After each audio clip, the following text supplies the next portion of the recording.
সারা পৃথিবীতে যত মানুষ আমরা বেঁচে আছি না, আমরা কোনো না কোনোভাবে ওই 80 পরিবারের সদস্য।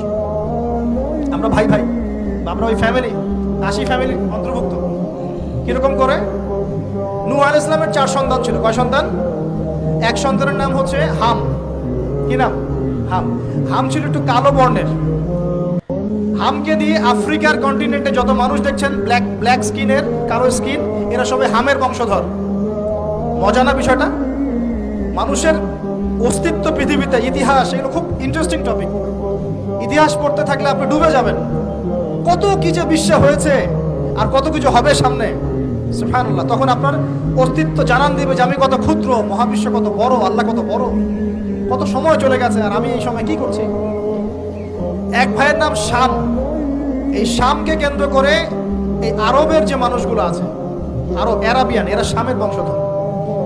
আরেক ভাইয়ের নাম ইয়াফাস। কি নাম? ইয়াফাস। ইয়াফাসের বংশধর হচ্ছে পশ্চিমারা, মানে রোমক যারা, তারা। আরেক ভাইয়ের নাম ছিল কেনান। কি নাম? কেনান। এই ঈমান নিয়ে আসে নাই, ওই যে প্লাবনে ডুবে মরে গেছে। মরে যাওয়ার পরে আদম আলাইহিস সালাম বলেছিল, আল্লাহ আমার পরিবারের অন্তর্ভুক্তকে মাফ করে দাও। আল্লাহ বলেছেন, লাইসা মিন আহলিক, সে তোমার পরিবারের কেউ না। নবীর সন্তান হয়েও, নবীর সন্তান হওয়ার পরেও ঈমান না আনার কারণে সে জাহান্নামে গেছে। আর আমরা আর কি এমন মানুষ, অমুক আলেমের সন্তান, অমুক বক্তার সন্তান, হ্যাঁ, অমুক পীরের নওয়াবজাদা, অমুক তমুক, এইসব বড়াই করে লাভ নাই। আমল, আকীদা, ঈমান যদি ঠিক না থাকে, আমাদের বংশ পরিচয় আমাদেরকে বাঁচাতে পারবে, আমাদের দেশ, জাতীয়তাবাদ, বর্ণ বাঁচাতে পারবে না। যার যার কবরে তাকে তাকে যেতে হবে। নিজের আমল নিয়ে ফিকির করেন, নিজের কবর নিয়ে ফিকির করেন, অন্যের দিকে চোখ দেওয়া বন্ধ করেন, আগে নিজের কবর ফিকির করেন। আল্লাহ পাক সবাইকে তৌফিক এনায়েত করুন। যারা বুদ্ধিমান তারা নিজেকে নিয়ে ব্যস্ত থাকে, যারা যারা অহংকারী, উদ্ধত, এরা মানুষের পিছনে পড়ে থাকে। আল্লাহ পাক আমরা সবাইকে নিজের চেহারা আয়নায় দেখার তৌফিক দান। হ্যাঁ প্রিয় ভাইরা, নূহ আলাইহিস সালামের যুগ চলে গেল, 950 বছর দাওয়াত দেওয়ার পরে এই পরিণতি হয়েছে। এরপরে আসছে ইব্রাহিম আলাইহিস সালামের সময়। আল্লাহ পাক তাকে উদ্ধার করেছেন, অগ্নি পরীক্ষা থেকে বাঁচিয়েছেন, নমরুদকে আল্লাহ পাক ধ্বংস করেছেন। আল্লাহ পাক এরপরে এনেছেন আদ জাতি। আদ জাতির হুদ আলাইহিস সালাম এবং তার অনুসারীদেরকে আল্লাহ পাক বাঁচিয়েছেন, বাকিদেরকে ধ্বংস করে দিয়েছেন ঝড় দিয়ে, বায়ু প্রবাহ দিয়ে। সামুদ জাতি এসেছে, সামুদ জাতিকে আল্লাহ পাক ধ্বংস করেছেন বজ্রপাত দিয়ে, বিদ্যুৎ দিয়ে। আর সালেহ আলাইহিস সালাম এবং তার অনুসারীদেরকে বাঁচিয়ে দিয়েছেন। ফেরাউনের যুগ এসেছে, আল্লাহ পাক মূসা আলাইহিস সালাম এবং বনু ইসরাঈলকে বাঁচিয়েছেন, ফেরাউনকে ডুবিয়ে মেরেছেন লোহিত সাগরে। ঈসা আলাইহিস সালামের যুগ আসছে, একই সুন্নাত। ঈসা আলাইহিস সালামকে আল্লাহ পাক শুধু রক্ষাই করেন নাই, নিজের কাছে উঠিয়ে নিয়েছেন। সুবহানাল্লাহ। তিনি আবারও আসবেন পৃথিবীতে ইনশাআল্লাহ।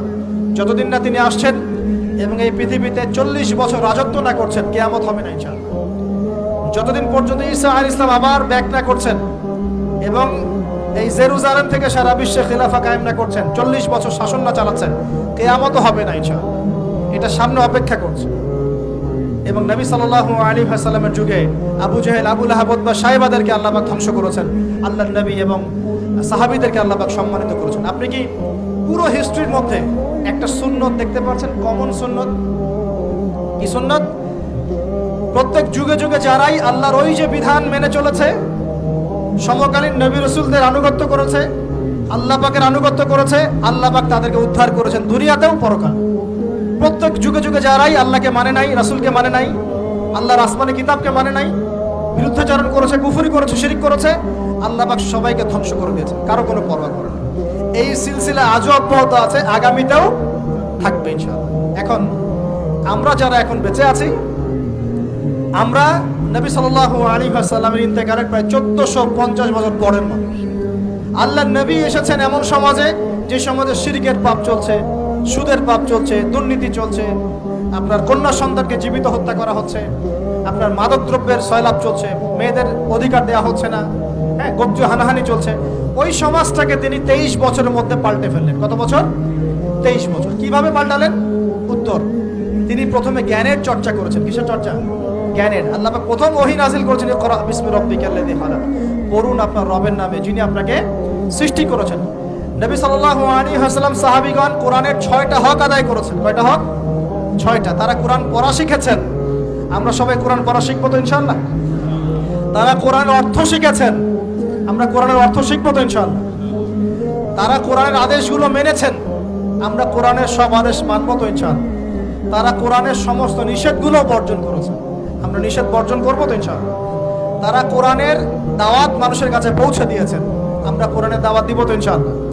এবং 6 নাম্বার, তারা কোরআনের বিধানগুলোকে বাস্তবায়ন করেছেন, আমরাও বাস্তবায়নের চেষ্টা করবো তো ইনশাআল্লাহ? এই 6টা হক আদায়ের ফলে 23 বছরের ব্যবধানে জাহেলি মক্কা একদম সোনালী মক্কায় পরিণত হয়েছে। 23 বছর পরের মক্কায় আপনি কোনো সুদ পাবেন, কোনো শিরক পাবেন, কোনো মূর্তি পূজা পাবেন, কোনো মেয়ের অবমাননা পাবেন, কোনো জেনা, কোনো ব্যভিচার, কোনো ধর্ষণ, কিছু পাবেন? 23 বছর পরের মক্কায় কোনো পাপ পাবেন না। কিভাবে সমাজ পরিবর্তন হলো? এই কোরআনের হক আদায়ের মধ্য দিয়ে হয়েছে, নবীর সুন্নাত প্রতিষ্ঠার মধ্য দিয়ে হয়েছে। এরপর কি থেমে গিয়েছিল? উত্তর না। এরপর আবু বকর সিদ্দিকের যুগ এসেছে, প্রায় 2 থেকে 2.5 বছর তিনি শাসন কার্য চালিয়েছেন। ওই যুগে কি মানুষ আবার খারাপ হয়ে গিয়েছিল? উত্তর না, বরং ইসলাম আরো বেগবান হয়েছে আলহামদুলিল্লাহ। এরপর এসেছে ওমর রাদিয়াল্লাহু আনহুর যুগ। কত বছর? প্রায় 10 বছর। কত বছর? 10 বছর। এই 10 বছরে কি মুসলিমরা আবার খারাপ হয়ে গিয়েছিল? ওমর রাদিয়াল্লাহু আনহুর কোর্টের মধ্যে কি প্রতিদিন কেস আসতো? সারা বছরে একটা কেসও আসতো না। মানুষ এত ভালো ছিল, সারা বছরে একটা কেসও আসতো না। বরং যারা রাষ্ট্রীয় পর্যায়ে দায়িত্বশীল ছিল তারা এসে বলতো যে আমাদের ভাতাগুলো বন্ধ করে দেন, বসে বসে বেতন নিব কেন, কোনো তো কেসই আসে না, বসে থাকবো কেন? এরকম সমাজ ছিল। একজন ব্যক্তি খুঁজে পাওয়া যেত না যে নামাজ পড়ে না, একজন মুসলিম পাওয়া যেত না যে জাকাত দেয় না সামর্থ্য থাকলে, এমন মুসলিম খুঁজে পাওয়া যেত না যে কোরআন পড়তে জানে না, হাদিসের চর্চা করে না, যে দাওয়াতি কাজ করে না, যে আল্লাহর পথে দাওয়াতে জিহাদে আত্মনিয়োগ করে না, এমন মুসলিমই খুঁজে পাওয়া যেত। এরপরে আসলো উসমান রাদিয়াল্লাহু আনহুর যুগ। ওই যুগে ফিতনা শেষের দিকে সৃষ্টি হওয়া শুরু। কোন বিষয়কে কেন্দ্র করে?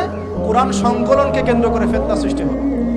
আতাতায়ীদের, বিদ্রোহীদের হাতে উসমান রাদিয়াল্লাহু আনহুকে নির্মমভাবে শাহাদাত বরণ করতে হয়েছে। তিনি প্রায় 12 বছর শাসন কার্য চালিয়েছেন, ইসলাম আরো এগিয়ে গেছে। এরপর এসেছে আলী রাদিয়াল্লাহু আনহুর যুগ। আলী রাদিয়াল্লাহু আনহুর খেলাফতে ওই উসমান রাদিয়াল্লাহু আনহুর ঘটনাকে কেন্দ্র করে, হত্যাকাণ্ডকে কেন্দ্র করে মুয়াবিয়া রাদিয়াল্লাহু আনহু এবং আলী রাদিয়াল্লাহু আনহুর মাঝখানে একটা ব্যাটল, যুদ্ধ হয়ে গেছে। এর নাম হলো সিফফিনের যুদ্ধ। কিসের যুদ্ধ? সিফফিন। যাই হোক, এক পর্যায়ে আলী রাদিয়াল্লাহু আনহুকে এরকম বিদ্রোহীদের হাতে, খারেজিদের হাতে শহীদ হতে হয়। বলেন ইন্না লিল্লাহি ওয়া ইন্না ইলাইহি রাজিউন। তারপরে হাসান রাদিয়াল্লাহু আনহু অল্প কয়েকদিন শাসন কার্য চালান। তারপর উম্মার ঐক্যের খাতিরে তিনি তার শাসন কার্যের ভারটাকে মুয়াবিয়া রাদিয়াল্লাহু আনহুর হাতে সুপর্দ করে দেন, ছেড়ে দিলেন। মুয়াবিয়া রাদিয়াল্লাহু আনহুর সময় থেকে উমাইয়াদের শাসন শুরু হয়। উমাইয়ারা শাসন করেছে প্রায় 132 হিজরি পর্যন্ত। কত হিজরি? 132 হিজরি পর্যন্ত, প্রায় 92 ইয়ার্স, 92 বছর তারা শাসন করেছে। এ সময় ইসলাম আরো এগিয়ে গেছে, পিছিয়ে যায় নাই। ফিতনা এসেছে, দমন করা হয়েছে। মুসলিমরা বীর দর্পে বিশ্বের বুকে শাসন কার্য চালিয়েছে। এরপর এসেছে আব্বাসীয়দের খেলাফত। জাব নদীর যুদ্ধে উমাইয়াদের পরাজয়ের পরে আব্বাসীয়রা ক্ষমতায় আসে। তারাও ইসলামকে এগিয়ে নেওয়ার চেষ্টা করছিল, ইসলাম এগিয়ে যাচ্ছিল, জ্ঞান বিজ্ঞানের প্রসার হচ্ছিল। আলহামদুলিল্লাহ, ইসলাম পিছিয়ে যায় নাই, মুসলিমরা পিছিয়ে যায় নাই, সারা বিশ্বে দাপটের সাথে আমরা চলেছি। তারপরে আস্তে আস্তে ওই আব্বাসীয়দের পতন শুরু হলো। কাদের হাতে? এই তাতারিদের হাতে, মঙ্গোলিয়ানদের। মাত্র 40 দিনের ব্যবধানে পুরো বাগদাদের মধ্যে প্রায় 20 থেকে 25 লক্ষ মানুষকে হত্যা করা হয়েছে। বাইতুল হিকমা ধ্বংস করে দেওয়া হয়েছে, লাইব্রেরি ধ্বংস করে দেওয়া হয়েছে, বইপত্রকে নদীতে ফেলে দেওয়া হয়েছে। তারা ছিল উগ্র জাতি। মঙ্গোলিয়ানদের নাম শোনেন নাই? হালাকু খান নাম শুনেছেন? চেঙ্গিস খান, হালাকু খান নাম শোনেন নাই? ওদের হাতে মুসলিমদের ব্যাপক দমন পীড়ন সহ্য করতে হয়েছে। এভাবে যুগে যুগে তারপর ক্রুসেডাররা আসছে, ক্রুসেড 1টা 2টা 3টা ক্রুসেড হচ্ছে। আস্তে আস্তে উসমানীয়দের রাইজিং হয়েছে, ফাতেমি খেলাফত এসেছে, মামলুকদের শাসন এসেছে, এদিকে মোগলরা শাসন করেছে, কর্ডোভার দিকে আব্দুর রহমান তারা শাসন করেছে। মানে এক কথায় সারা বিশ্বে মুসলিম শাসন ছিল।